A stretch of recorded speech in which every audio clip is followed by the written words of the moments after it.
Welcome back to the Lanterne Rouge Cycling Podcast with Benji Naesen. You can't say that we don't work hard. Sunday afternoon, football starting now. We're recapping the Tour of Slovenia result that we told you would happen yesterday. This show, as you can tell, is sponsored by Lecol. They produce performance cycling apparel, lecol.cc.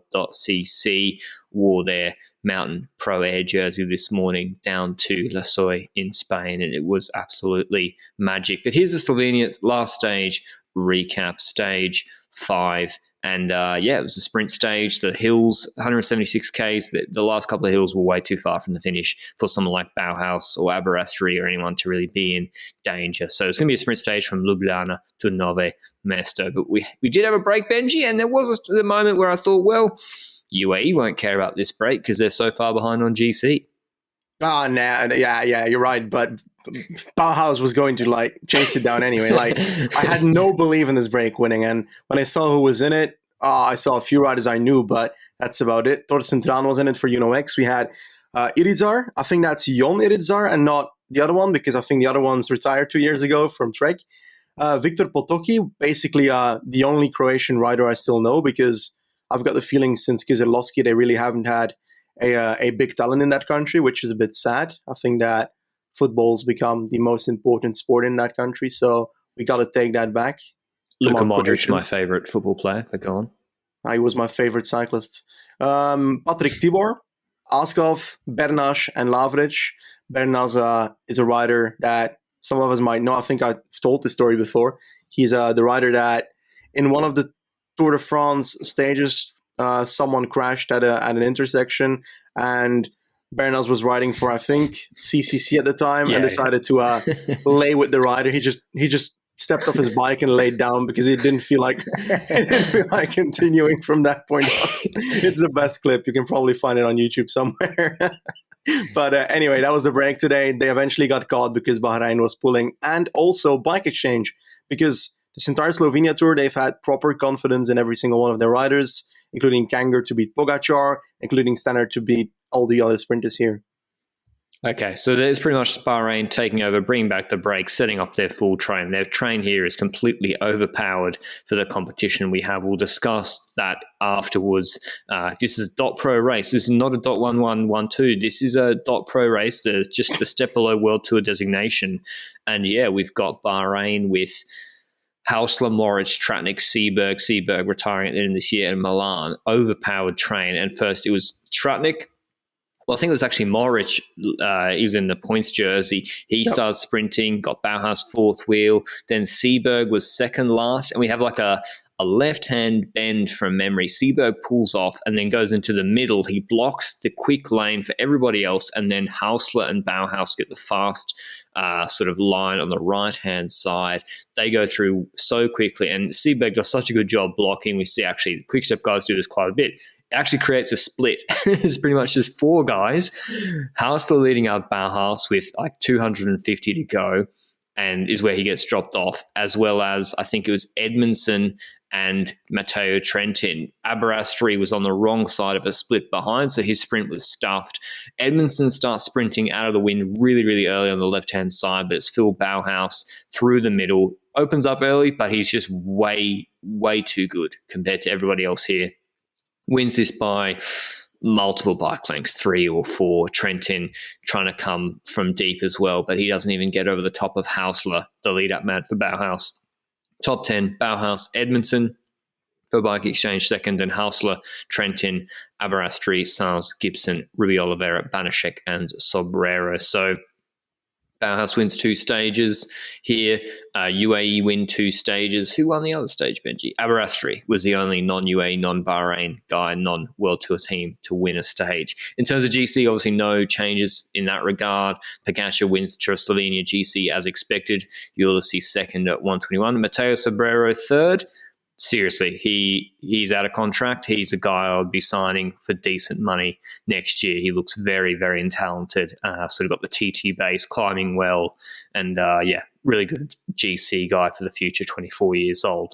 But what I want to ask you, Benji, is first of all, we'll talk about the sprinters because this was a sprint stage. Why at Tour of Belgium do we have Ewan Merlier? We were supposed to have Bennett, Groenewegen, and Nitolo. all the best sprinters in the world, pretty much. Ackermann, and it's a dot pro race. And we have at Slovenia a dot pro race, and the best sprinter is Phil Bauhaus, and the second best sprinter is Aberasturi. Why are teams not allocating their sprinters or resources a bit better to try and get some wins against not a strong competition?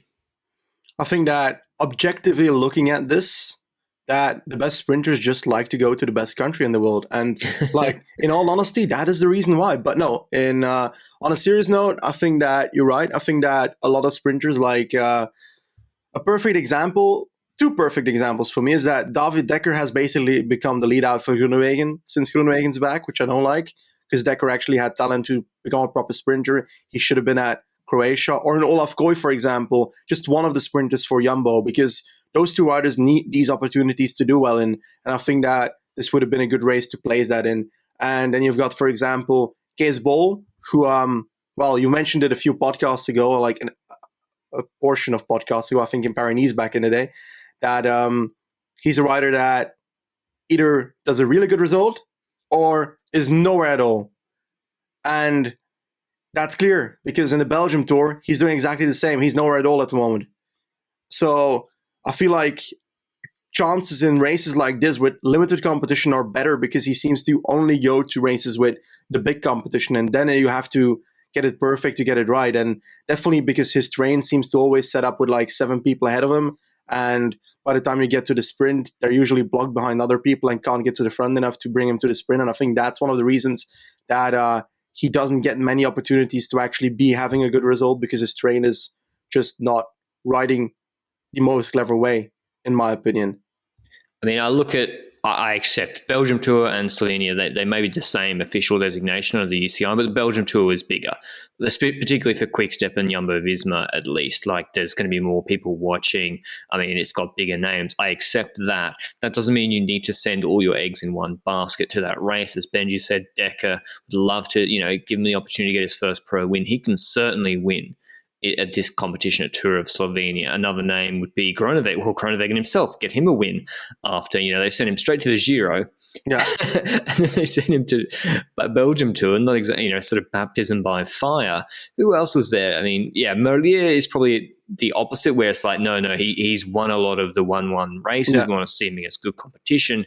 So it's just a part of allocation. It's the same way Movistar literally send no one to the Giro, send everyone to the Vuelta, and it actually crowds out their ability to succeed. And right now, Phil Bauhaus has 5 wins. That's more than a lot of World Tour teams. DSM has 1 win this year, that Case Bold win Benji mentioned. As Reserve Citroën have 4 wins. So, and some of them are at 3 of them are at least are at top pro level. So wins at the pro level are not easy to come by, but they are easier if you send your riders to the right races. What about Pogacar, Benji? Does this change your view on anything for him at the Tour de France? It doesn't really move the needle at all for me. Correct, but it does confirm that he's not injured in a race beforehand, because last year we had Roglic fall in Dauphiné. Going to Slovenia was a tiny bit dangerous for Pogacar, because you always have the option to, the chance of crashing in a race. This did not happen, so I feel more safe about Pogacar leading into the Tour de France this way. And from the performance he showed, he does look very strengthy, but this does not make it levels above what we expected, because the competition here is basically nothing. Like, if Sobrero's the second best climber in the race, respect to the guy. Like, generally talented, but that's not on the level that a Pogacar needs competition. It's not a challenge for him, and that shows with the climb yesterday. I think they did 6.9 watts per kilogram on that climb, and I'm expecting if Roglic and Pogacar were both there, it would be 7.3, 7.2 if they both did it, and that's significant level higher. So I think that that basically shows that we don't know too much more about the strength of Pogacar, but it does display that his team's relatively in good fashion at the moment. But then again, I saw, I think, a comment on the podcast yesterday, and I didn't 100% agree with it. One where I think talking about the team of UAE, that they're looking very strong for the Tour, and I don't think we can really see that from this race. I don't agree. Because I don't think we can see that from this race. I think that it's easy to look good if the competition's not at a proper level. We didn't have a mountain in this race. There was no mountain for them to pull. So, like, I'm sure on the flat, Pierre and co will be fine. Obviously, Ampulance, I think, is really good. But Micah, I don't have a strong conviction that he's going to be able to close gaps if, say, Carapaz attacks. If Carapaz attacks Pogacar in the Tour de France on the second ascent of Mont Ventoux, do I think Micah will close the gap for Pogacar in an effective way? No. Maybe I'll be proven wrong, but I don't think their mountain train is sort of fixed at all. McNulty is, again, I mean, it's different. Like, you got to remember, Richie Pequot Poles at Sky, that they're very, very special riders who are like capable of winning 1 week World Tour stage races, and did, as the best climber in those races. Ineos will have Port, if he's running as a domestique, in that sort of role as well. So UAE's mountain train, if you can call it a train, I don't think is that strong. Still going to be Pogacar isolated a lot, I think. Jumbo-Visma as well, they got question marks too, but we'll say that for the Tour de France. Otherwise, Tour of Slovenia wrapped up. Great to see Pogacar do his home race. It's a shame a break didn't win, or we didn't have like one of the local Conti guys come sort of, nearly win. How would I change the parcours for that? Maybe have a longer mountain climb, and then another one of the sort of a rolly stage the next day, because the problem with this stage was, yes, there's GC gaps now, but it's so nailed on for a sprint that it's going to be Bahrain and Bauhaus all day. But that's our recap of the Tour of Slovenia, and we'll see you with nothing tomorrow. We're all out tomorrow. We'll have a little break, I think, Benji, before the Tour de France content starts in earnest. Until then, ciao.